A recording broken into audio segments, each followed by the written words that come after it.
سورې نور ډیر په غور باندې اوریدل پکار دي. اوس دی وخت چې خوب دی خوا کوو نو خو جوخ برابر کینې اعوذ بالله وایي او دا به برابر زده کوئ او دا د موجوده زندګۍ د تېرولو لپاره زمونږ دپاره هم او زمونږ د زنانو دپاره زمونږ د بچیانو دپاره دا د یو اسلامي زندګۍ تېرولو دپاره دا یو بهترینه نسخه ده. زه ستاسو مخکې د دې تشریح کوم او ترجمه کوم، ښه په غور باندې واورئ او په سوچ ورته کښېنئ. بسم الله الرحمن الرحیم. سورة انزلناها وفرضناها وانزلنا فيها آیات بینات لعلکم تذکرون. الزانیة والزانی فاجلدوا كل واحد منهما 100 جلدة ولا تأخذكم بهما رأفة في دين الله إن كنتم تؤمنون بالله واليوم الآخر وليشهد عذابهما طائفة من المؤمنين. سورة نور شروع کو. د دې سورت بالکل په دې میانځ نه لږ وروستو الله نور السماوات والارض یو آیات راغلی دی. مثل نوره کمشکات فیه مصباح، دا به وایو نو د هغه ځای نه دا نوم راګیستی شوی دی او سورې نوم دې ته نوم ایښودی شوی دی، سورې نوم. او دا مدني صورت دی نو عام طور سره د ده هغه اهداف چې کوم د مدني صورتونو دي چې هغه تشریعي احکام دي نو په تشریعي احکامو باندې پورا زور ورکړی دی. دې کې حد زنا ذکر شوی دی، حد لعان پکې ذکر شوی دی، حد قذف پکې ذکر شوی دی او دا ټول تشریعي احکام دي. خو د دې باوجود چې دا مدني صورت دی او په تشریعي احکامو مشتمل دی، د دې باوجود دا جو او فضا د سورې نور دا د مکی صورتونو په شان جو او فضا ورکوي، ځکه چې په دې کې توحید مسله او د صداقت القرآن والرسول مسله او د اثبات الموت مسله هم نمایان طور باندې ذکر شوې ده. بسم الله الرحمن الرحیم. شروع کوم په نوم د الله چې بې اندازې مهربان زیات مهربان دی. سورة انزلناها، هذا سورة، دا یو سورت دی دا را روان. انزلناها منګ نازل کړی دی. دا چا تصنیف نه دی، دا زمونږ تنزیل دی. وفرضناها او پرس کړی دی منګه احکام د دې، یعنی د دې احکام موږ په مسلمانانو باندې لازم کړي دي. وانزلنا فیها آیات بینات، او نازل کړي منګه په دې صورت کې آیاتونه ښکارا لعلکم تذکرون، دې دپاره چې تاسو پن او نصیحت قبول کړئ. اوس لومبنی حکم راغی، اړومبنی حکم دا دی الزانیتو، زناکار زنانا، والزانی او زناکار سړی. داسې زناکار سړی او زناکار ښځه چې غیر شادي شدی، یعنی ښځه واده شوې نه ده او نه سړي واده کړی دی او زنا یې وکړه، په اقرار باندې یا په ګواهانو باندې ثابته شوه، نو فجلدو کل واحد منهما 100 جلدتنا، وهی ار واحد د دې دواړو نه سل دورې. ښځم سل دورې لګاو کوي او سړی هم سل دورې لګاو کوي. اوس کله چې دوی له دورې ورکوئ نو یو به عدد نه کموي د سلو نه، او دویم دا دی چې په وهلو کې به تخفیف نه کوئ، څنګه چې د وهلو حق دی هغسې وهل به کوئ. ولا تاخذکم بهما رأفة فی دین الله، او دې نه نیسي تاسو له په دې زناکار سړي او زناکار ښځه باندې مهرباني په دین د الله کې. هسې نه چې د الله په دین کې په دې مهرباني شروع کړي چې زه خیر دی د سلو په ځای به وله 50 ورکو. دا نه، دا تخفیف نه شئ کولی تاسو. او یا دا ګزارونه لږ لږ سس وله ورکه. ان کنتم تؤمنون بالله والیوم الاخر، کئی تاسو ایمان راوړی په الله او په ورځ وروستنۍ باندې.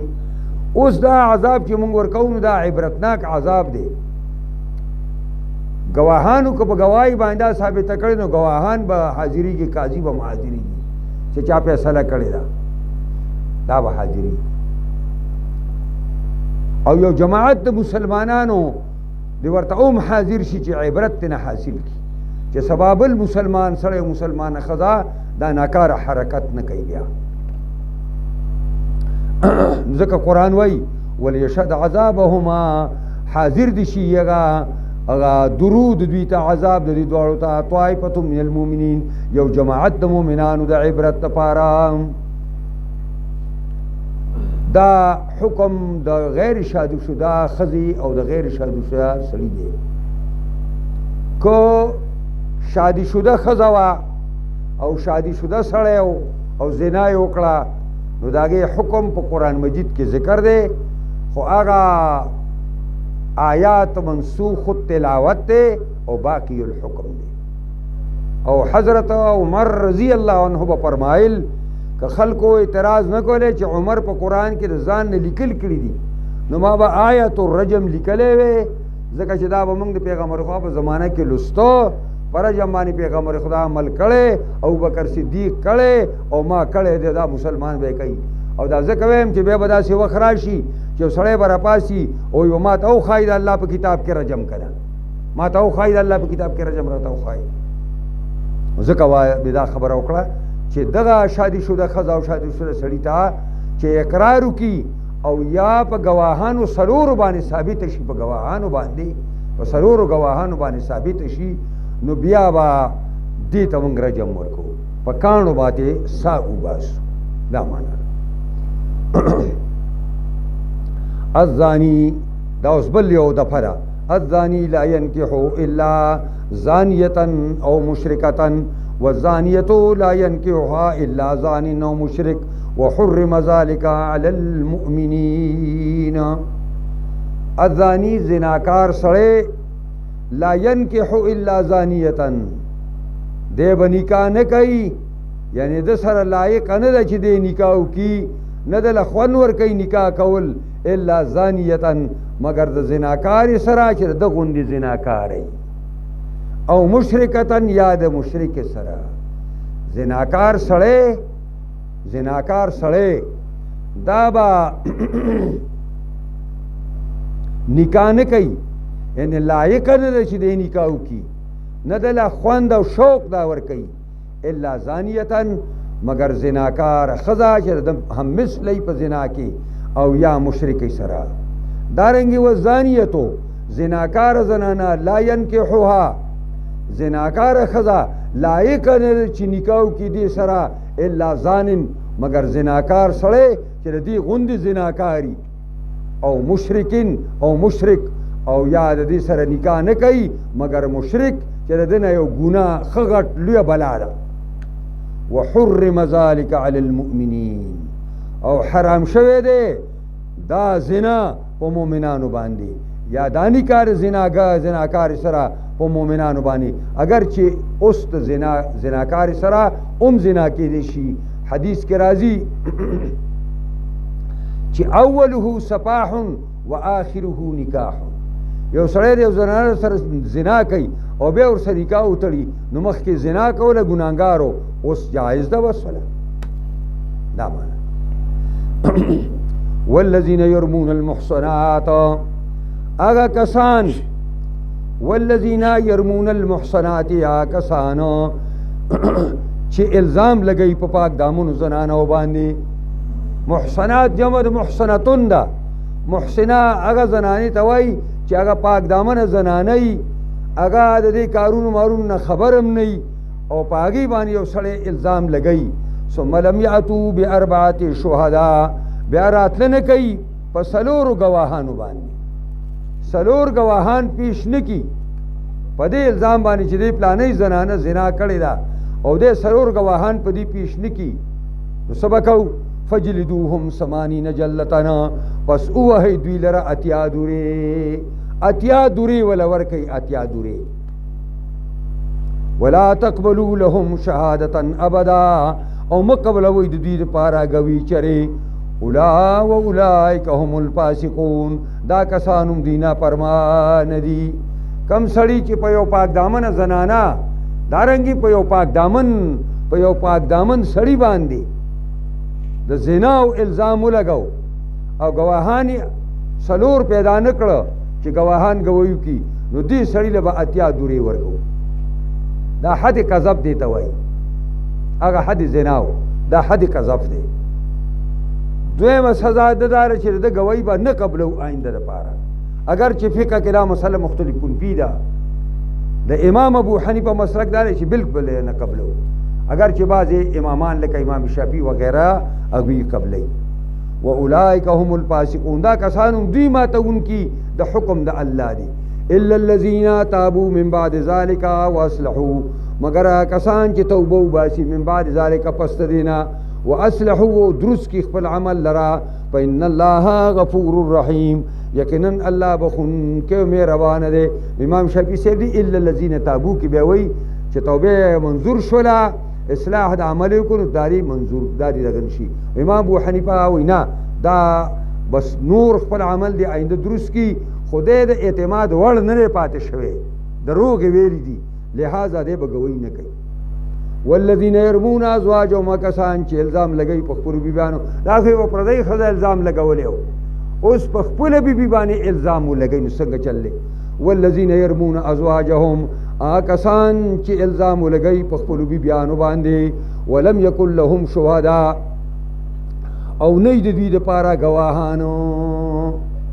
په خپله ښځه الزام ولګوي د زناو ګواهان نه لري الا انفسهم، مگر ځانونه دي خاوندانو. دا خاوند په خپله په دې باندې ګواه دی، دا خاونه په دې باندې په خپله ګواه دی، نور ګواهان نشته. نو څه به کوو؟ نو دا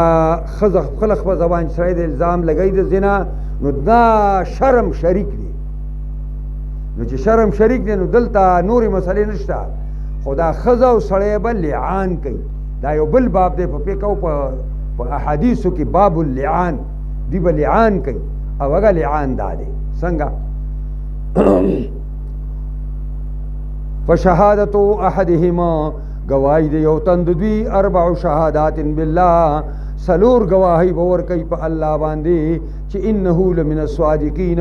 یقینا دی د رښتینو دی. داسې به ووایي چې اشهدو، زه گواهی ورکوم چې زه په دې الزام لګولو کې پر خپله ښځه باندې رښتینی. سلور ځله به ووایي، سلور ځله. والخامسة، پنځم ځل به دا ووایي چې ان لعنت الله علیه، لعنت الله دی په ما باندې. دا سړی به ووایي چې لعنت الله دی په ما باندې ان کان من الکاذبین، که دی د دروغجن زه د دروغجنو نه یم، که زه د دروغجن نه یم نو خو زه په ما باندې لعنت د الله د خدای د رحمت نه ډډې ته یم. ويدرؤ عنها العذاب، او د پکې د ښځې نه عذاب لره. لکه که ثابت شوی نو ښځه به رجم کېدله، او که ثابت شوی نه وی په دلایل نو سړي له به اتیا دورې مونږ ورکولې. اوس د ښځې د سړي نه خو دې څلورو ګواهو 5 ګواهو خبره دفع کړه، لرې کړه ده نه.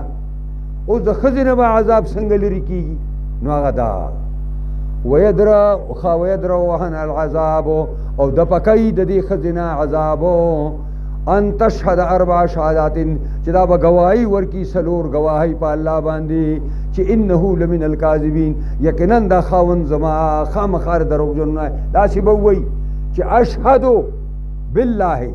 ښځه به وایي زه په الله ګواه کومه چې زما دا خاوند په دې الزام کې په ما دروغجن دی. بیا به الله ګواه کي، بیا به الله ګواه کي، بیا به الله ګواه کي. والخامسة، او پنځمه گواهی بر دې دای چې ان غضب الله علیها ان کان من الصادقین،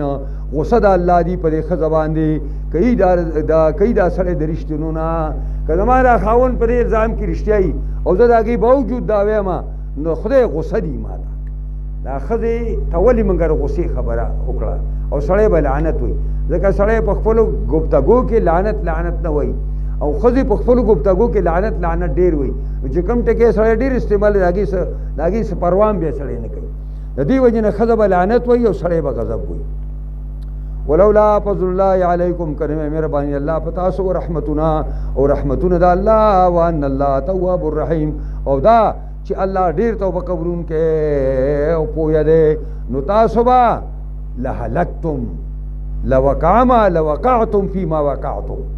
مصیبتونو کې به واقع شوي. اوس هغه د افق مسلې ته راځي. نبی کریم صلی الله علیه وسلم داسې وکړو ما ته ښه متوجه اوسېږئ. نبی علیه السلام د عادتو چې کله به جهاد ته ته نو د بیبیانې وي نهه نوی کې به یې خسړی واچو ټاس به یې وکړو چې د کومې بیبي به ټاس راووته نو به پیغمبر خدا په سفر کې تله. عایشه ام المؤمنین دا حدیث په خپله ذکر کوي د بخاري حدیث او بخاري کې دوه پاڼې زه خلاصه یې 15 منټه کې درته وایم. نو بیبي عایشه وایي چې زما چې کله خسړی واچو زما راوخوته زه د پیغمبر خدا پرې سفر کې لاړم. په سفر لاړو جهاد هغه مسله حل شو موږ واپسې کې راتلو. نبی علیہ السلام د شپې اعلان وکړو چې دمه وکوئ بیا به ځو. نو موږ ټول بس فوج ځای په ځای باندې دغه شو موږ هم راکوشو دمه مو کړه بیا اعلان وشي ځان برابروئ او تیاری کوئ روانګي به بس زه پاڅېدم اودس ماتي دپاره بهر ته رسې لاړم. اودس مې مات کو د اسمانه مې یو هار خپله خورې د اسما بنت ابي بکر د هغې نه مې د مرو هار په سوال غوښتی و نو هغه چې بعد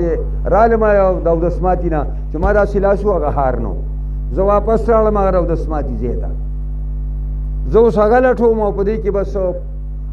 نبی علیه الصلاة والسلام دي دغه شوي دي او زما کجاوه یو څلورو کسانو ته حواله شوې وه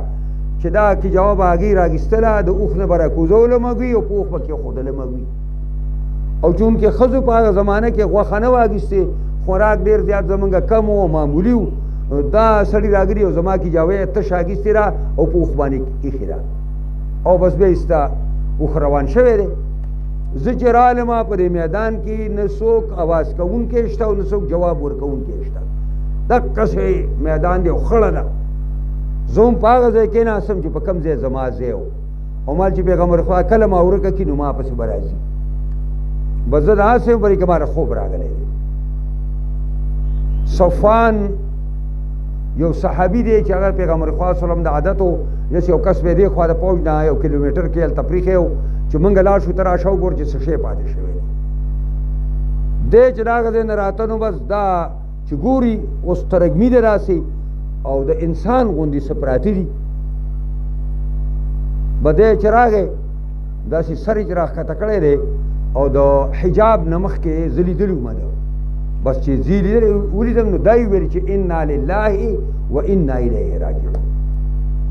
او زما دې په خدای قسمي چې د صفوان دا قدرې خبره اورېدلې ده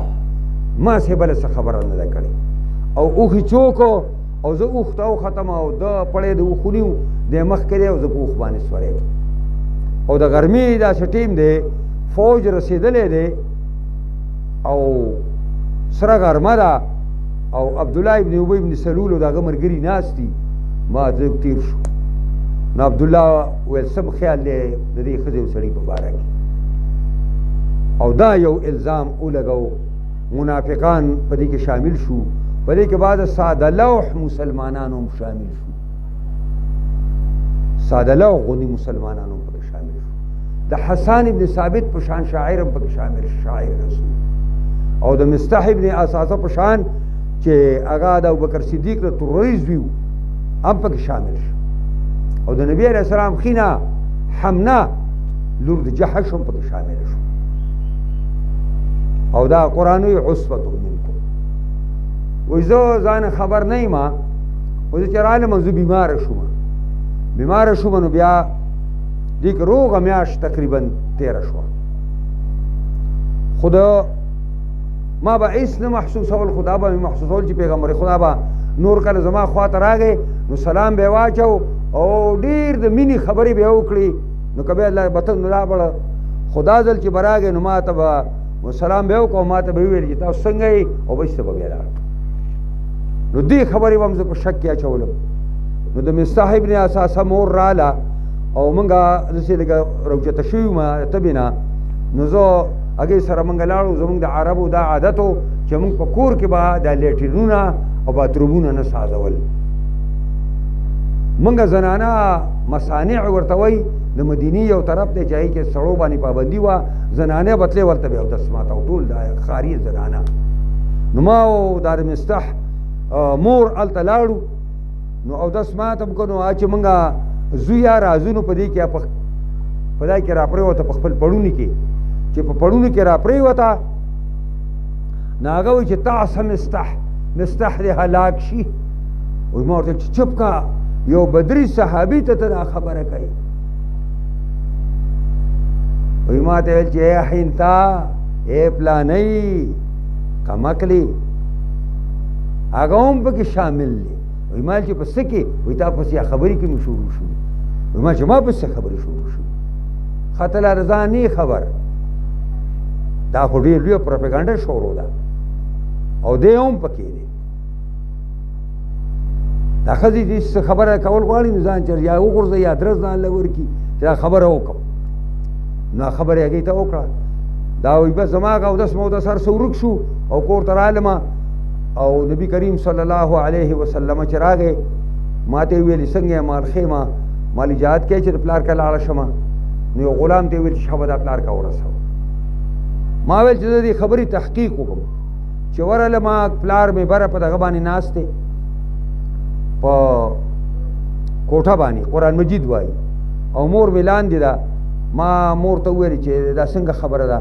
ویل چې لورې دا څه خبره کېږي، خو ته ځان باندې دا ګرانومه. یوه زنانه چې د رنګ په لحاظ سره ښایسته او خاوند ته ډېره ګرانه یو د هغې بني، نو په هغې باندې خلک ډېرې خبرې سازوي. ته ځان باندې دا خبره اسانه کړه، هوني علیکې، په ځان دا خبره اسانه کړه. وایي ما ویل چې پیغمبر خدا خبر دی، ابوبکر صدیق خبر دی. وایي ما ته مور ویل چې دواړه خبر دي. بس ویست په باندې بیوشي راله ایسته پرېوتم. او دلته نبی اکرم صلی الله علیه وسلم د ملګرو سره سلاګانې کوي. ابوبکر صدیق سره خو ځکه نه کوي چې د هغه لور ده. حضرت عمر سره سلا کوي، یو ښایسته جواب وله ورکوي.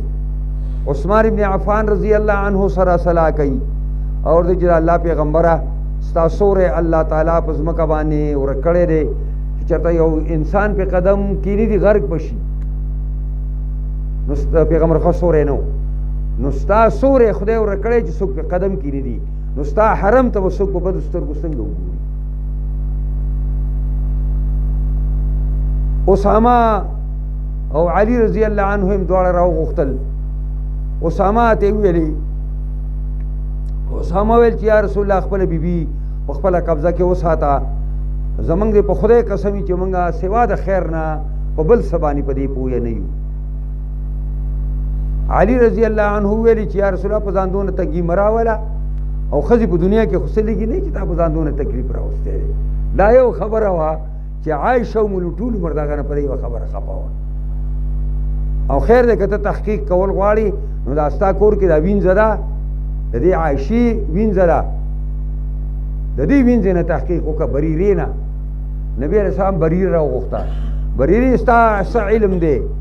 هغې ویل یا رسول الله زما علم د خیر دی، هېڅ قسم شر باندې پویه نه یم، سوا د دې نه چې نو عمره جینۍ ده، نو وړه واغږي او د وړو په غاړه باندې سوده شوي او د کور چیلۍ راشي هغه وړې تې خوړې دي. صرف دا ناتجربه کاري پکې ده، نور هېڅ قسم د بدو په دې باندې موږ نه یو. نبي کریم صلی الله علیه وسلم دغلته چې راغی، بس دا چې پلار کره لاړمه، نبي علیه السلام راغی زمونږ کره. چې راغی د انصار یوه زنه جینۍ رالله او ما ته اجازت حاصل کمال راځه، نو هغې م راسه ژړل. نو زه م جاړم او هغه م جاړي، پلار مې م ناست دی، مور مې م ناست دی. پلار او مور زما دې تشو کې داسې لاس ورکړی دی چې دې دا چېرته دا دغې ونچوي، روغ شواروز لګی م جاړمه. بس په دې کې نبي علیه السلام راغی، کېناستو په مجلس کې، وی ما ته ویل چې عایشې بنده کمزورې دی که تا بدمري شوي نو سبا خبره پکار ده او د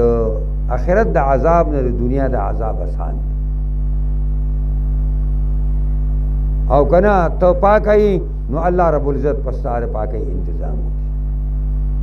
نو امام مور ته ویلي پلار ته ویلي چې بابا جی دې پیغمبر خاله جواب ورکړه ویا ګل چیرې لوري زبر څه جواب ورکړم زبر څه جواب ورکړم پیغمبر خدا ته بیا ما مور ته ویلي ام الرومان ته چې مور ته پیغمبر خدا له جواب ورکړه هغه ویل چې لوري زبر پیغمبر خدا څه جواب ورکړم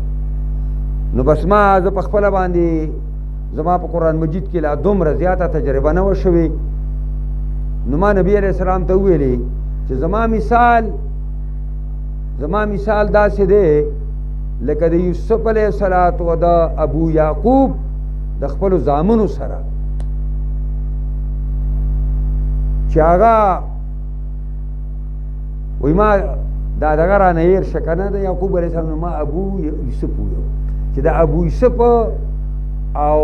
د زامنو سره چې څه دغه و هغسې زما تاسو سره خبره ده زه دغه خبره کوم چې په صبري صبر جمیل دغه څنګه چې هغه ویلي زم دغه خبره کوم او زماری په خدای قسمی چې د منافقانو دا خبره دومره ستاسو په زړه کې راسخه شوې ده که زه ووایم چې دا کار ما نه دی کړی او خدای ګواه دی چې ما نه دی کړی نو ستا په ذهن کې نه کینی او که زه ووایم چې ما دا کار کړی دی او خدای ګواه دی چې ما نه دی کړی نو ستا په ذهن کې کینی ته پې اچکې وی دا مې ورته وویلې او بس بیا ایسته په ډډه باندې واوړېدم او بس په ژړا مې شروع وکړه او نبی علیہ السلام زمونږ د دې مجلس نه هېڅوک نه دی پاڅېدلی او بس وحی شروع شو او یخه ورځ ده او په پیغمبر خدا دا خولې راماتې شوې دا وحی ډېره زیاته درنه او ثقیله وحی وه ګرانه نو پیغمبر خدا باندې انتهایي تکلیف تېر شو او چې څنګه دا تکلیف ختم شو او دا مخ مبارک یې وپړکېده او وی ویلې چې عایشې مبارک شه الله رب العزت ستا پاک دامني د اسمان نه راولېږله د وحي په ذریعه باندې نو ما ته پلار وویل چې د نبي علیه السلام ته ورپاسه او شکریه ادا کړه مور هم راته ویل ما چې نه شکریه صرف د الله ادا کوم د بل چا شکریه نه ادا کوم دوی په ما باندې باور نه کوم زه د خپل خدای شکریه ادا کوم چې زما صفایي راولېږله نو دا د حضرت مریم صفائی الله د عیسی علیہ السلام د خپل بچی په خړونکي بچی په ذریعہ باندې کړی وه او دغسې د جوریج صفائی الله د هغې ماشوم په ذریعہ باندې کړی وه د یوسف علیہ السلام صفائی الله د هغه کورنۍ د یو ماشوم په ذریعہ باندې کړی وه او د عایشې ام المؤمنین صفائی الله په آسماني وحی سره وکړه عایشه ام المؤمنین وایي چې ما ته راځان دومره نه ښکاره کېده ما خو دا زما دا یقین و چې نبی علیه السلام ته به الله په خوب کې ووایي دا مې خیال او ګمان کې نه وه چې وحی مطلوع وه چې د قیامته پورې به خلک وایي د قیامته پورې داسې وحی به راشي او زما صفائی به پکې الله بیان کړي دا خو دومره ما ته خپل ځان دونه دغه نه ښکاره کېده خو الله مهربان داسې وکړه نو دا هغه واقعاتو ته اشاره ده یو ځل نبی علیه السلام په جومات کې ودرېده او وی ویلي چې څوک به ما دې سړي باره کې معذور وګڼي عبدالله ابن ابی ابن سلول رئیس المنافقین چې د ضرر زما کور ته هم ورسېده وی دی په مجلس کې ناست و نو چې هلکه څنګه چل دی څنګه چل دی ته وایې که نه نو چې بول هلکه ستاسو علم کې څه دي دا خبرې بیا کولې او دا دې باندې به یو خوشحالي ښکاره کوله او مجالس به پرې باندې ګرمول نو الله رب نبی صلی الله علیه وسلم چې کله آیتون نازل شو نو هغه چې کله پیغمبر خدا ویلي نو د یو قبیلی سردار را پاسېد چې هغه د عبدالله ابن ابی ابن سلول د قبیله نه وه چې یا رسول الله زه به درته خلاص کړم نو سعد ابن عباده د خزرجو مشر دی عبدالله ابن ابی سلول هم د دې مشر دی نو هغه ورته ویل چې ته نه شې وژلی که دا ستا د قبیلې نه وې دا خبره به دې نه وه کړې نور سړی خو ټول ته معلوم و نوم خو پیغمبر خوا نه دی اخیستی خو که دا ستا د قبیلې دا کار به یې نه وی کړی نو دې صحابي د سعد صاحب د تره زوی پاسې د اوس قبیلې هغه ویل چې منافق او د منافق مرسته کې زه به یې خلاص کړم پیغمبر یو په دې کې اوس قبیله او خزرج یو بل پسې پاسې او ردې بدې شروع شو پیغمبر خوا په منبر ولاړ دی او چې بس کوي لکه بس کوي حتی چې خلک چپ شو او بس صحابه هم خوار شو پیغمبر خوا داسې لاړ دا آیاتونه الله تعالی نازل کړ دا ما مختصره ویله بخاری کې هم دا ډېره زیاته اوږده ده او حافظ ابن کثیر 2 پاڼې پې هغه هم لګولي دي ان الذين جاءوا بالافک یقینا هغه کسانو چې راتلي کړي دي په دروغو باندې افک وایي اسوأ الکذب په دروغ کې انتهایی دروغو ته افک وایي عصبة منکم دا جماعت ته ستاسو نه مؤمنان ستاسو نه یو جماعت دی خو ځینې منافقان دي او ځینې ساده لوح مسلمانان دي لا تحسبوه شرا لکما ګمان مکوئ په دې خبره باندې د شر ستاسو لپاره په ظاهر کې خدای لوی شر خبره ده خدا د شر مه حسابوئ بل هو خیر لکم بلکې دا ستاسو لپاره ډېره ښه ده لکل امرئ د هر یو سړي دپاره منهم د دغه دروغجنو نه مکتسب من الاسم هغه دی چې د کسب کړی د ګناه نه دی والذي تولى كبره هغه سړي چې مشري کړې ده د غټېدو د دې خبرې چې په حجره کې به ناستو او لکه ته وایې څنګه چلو او څنګه چلو دا خبره به یې ډېروله او غټوله به له عذاب عظیم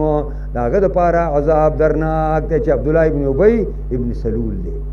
نبی کریم صلی الله علیه وسلم حسان ته اتیا دورې ورکړي مستح ته اتیا دورې ورکړي او خپلې خینې حملې لیم اتیا دورې ورکړي او عبدالله ابن ابی ابن سلول هم په دروغو ځکه اسلام دعوه کړې وه دا یې په دروغ باندې ووهل دا یې پې جاري کړې لولا اذ سمعتموه ولې نه وه داسې کله چې واورې تاسو د افک دا هو ضمیر افک ته راجع دی ولې نه وه داسې کله چې واورې تاسو د دروغو دا خبره ظن المؤمنون والمؤمنات بانفسهم خیرا ګمان کړی مسلمانانو زنانه او مسلمانانو سړو په خپلو ځانونو باندې د خیر ام ایوب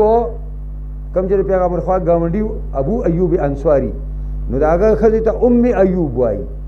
ایوب د دواړو بچی دی نو ام ایوب خپل خاون ابو ایوب رضی الله عنهما ته دا خبره کوي چې دا خلک چې دا خبره کوي د عایشې باره کې د څنګه دي نو هغه ویل چپ شه دا خبرې مه کوه ویل که ته د عایشې په ځای باندې د پیغمبر خدا بیبي وې تا ور پیغمبر خدا سره خیانت کړی وې ویل نه ویل زه عایشه ستانه هزارها ځله غوره ده هزارها ځله ستانه غوره ده چې تا خیانت نه کوه به څنګه خیانت کوي وقالو هذا افک مبین ولې داسې نه وه چې کله چې ګمان کړی وې کله چې تاسو واورېدې په کله ګمان کړی مؤمنان سړو مؤمنانو ښځو په خپلو ځانونو باندې د خیر او ویلې وې چې هذا افک مبین دا ښکاره دروغ دي چې د پیغمبر خدا په حرم باندې خلک الزام لګوي لولا جاءوا علیه باربعة شهداء ولې نه راتله نه کوي دا منافقان او دا افک والا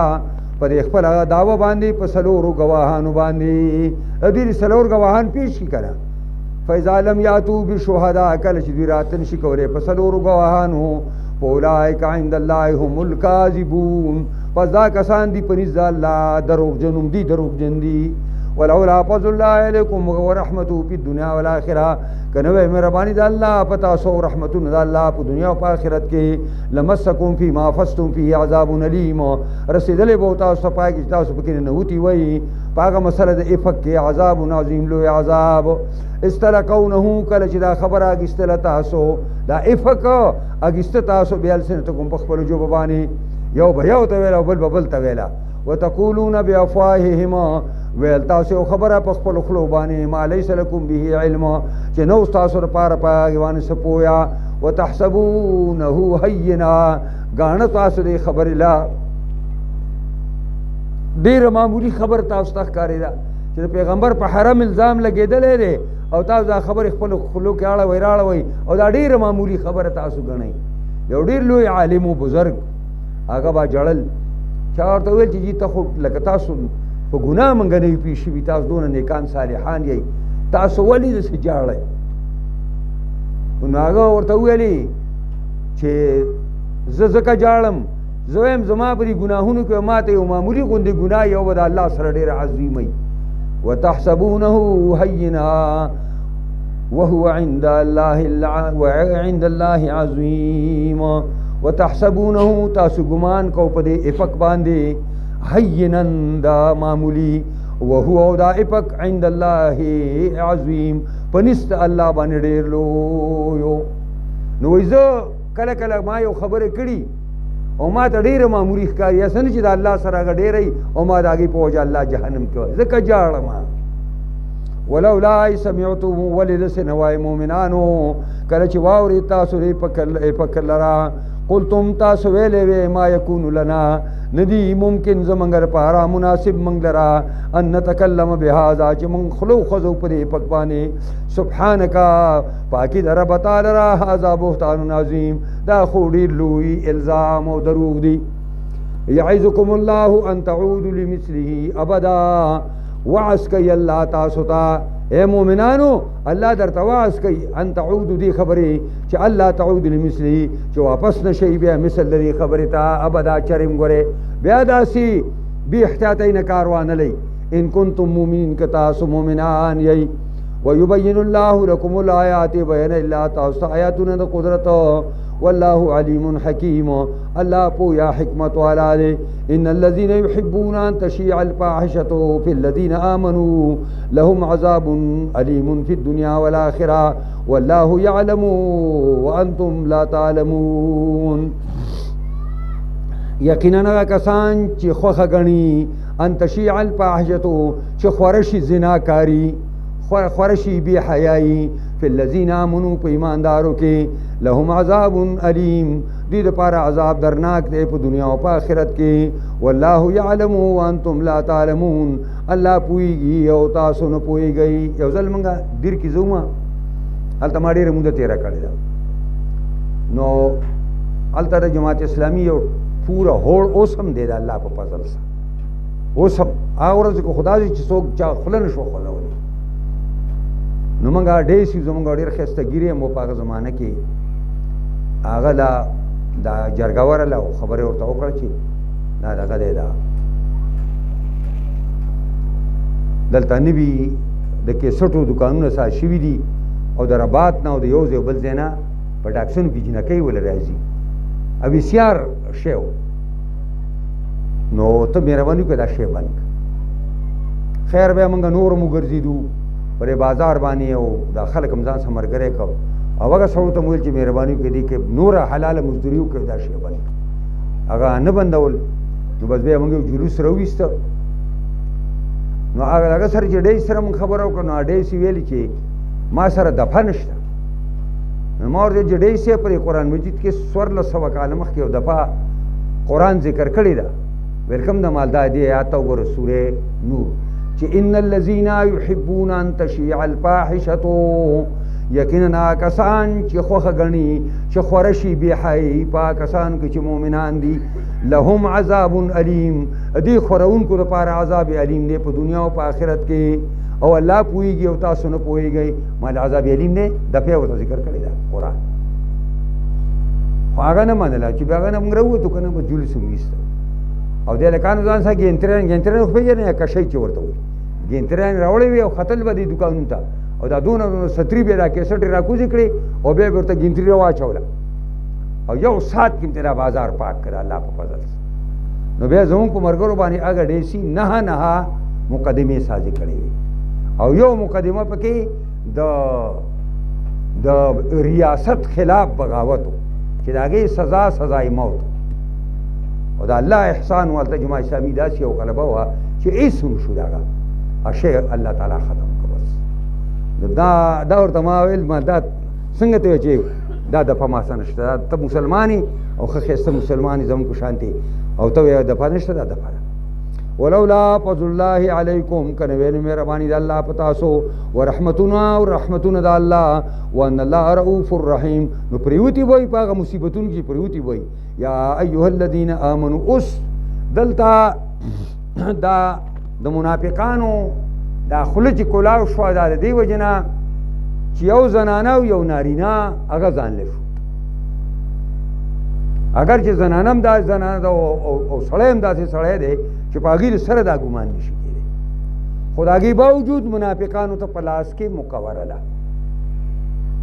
او حالات یې دونه خراب د دې وجې نه قرآن دفعات راولېږل د انسداد او د بندېدلو د زنا دپاره الله رب العزت هغه احکام اوس ذکر کوي کوم باندې چې زنا به په مسلمان قوم کې کمیږي او ورکېږي به او بے حیائی به کمیږي یا ایها الذین آمنوا ایمان والو لا تتبعوا خطوات الشیطان مطابق کېږئ د قدمونو شیطان د وسوسو او د لمسو شیطان مرګرتیا مه کوئ ومن یتبع خطوات الشیطان څوک چې تابع شو د قدمونو شیطان فانه یأمر بالفحشاء والمنکر یعنی چا چې شیطان مرګرتیا وکړه په دا شیطان حکم کوي په بې حیاۍ سره والمنکر او په منکراتو ګناهونو سره ولولا فضل الله علیکم کنه مهرباني د الله په تاسو رحمتونه ما زکا منکم من احد ابدا نه به پاک شوی تاسو نه یو تن چرمه ولكن الله يزكي من يشاء لیکن پاکی الله هغه څوک چې د الله خوښ شي والله سمیع علیم الله اوریدونکی د هر څه په دې په نیتونو د ارچا مستح ابن اساسا رضی الله تعالی عنه بدری صحابی دی او د ابوبکر صدیق د ترورۍ زوی دی او غریب دی او مهاجر دی او مسکین دی نو کله چې په دې افق کې د عیسی واګسته نو که ډېر نیک شي نو آخر سړي له غوسه راشي چې د سړي په لور باندې او د پیغمبر خوا په حرم باندې الزام لګي سړی پکې شاملېږي حالانکه ټوله خرچه به دله ورکوله نو دا خرچې قسم یې خوړ چې خرچه به پرې نوره ونه کړم نو قرآن نازل شو ابوبکر صدیق ته ویلې چې تا له خدای کوم شان درکړی دی د هغې سره دا لایق نه چې ته قسم خورې چې ته یو مهاجر ته یو بدري صحابي ته او یو فقیر او مسکین ته او یو رشته دار ته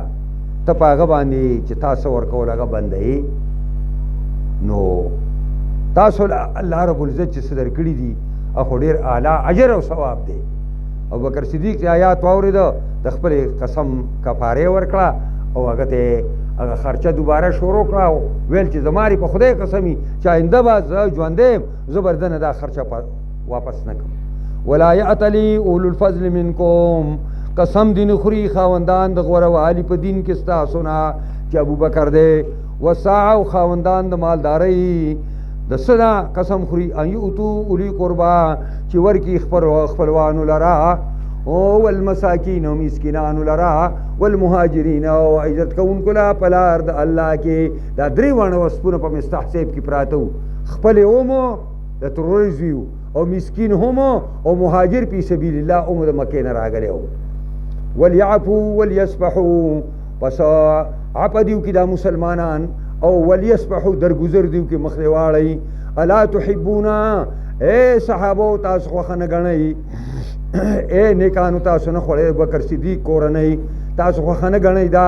ان یغفر الله لكم چې الله تاسو تاسو ګناهونه معاف کړي والله غفور رحیم الله بخون کې مهربان دی دا آیات چې سر ته ورسېدو ابوبکر صدیق اعلان وکړ چې زه دا غواړم چې الله ما ته زما ګناهونه معاف کړي او زه خپل خبرې نه واپس شوم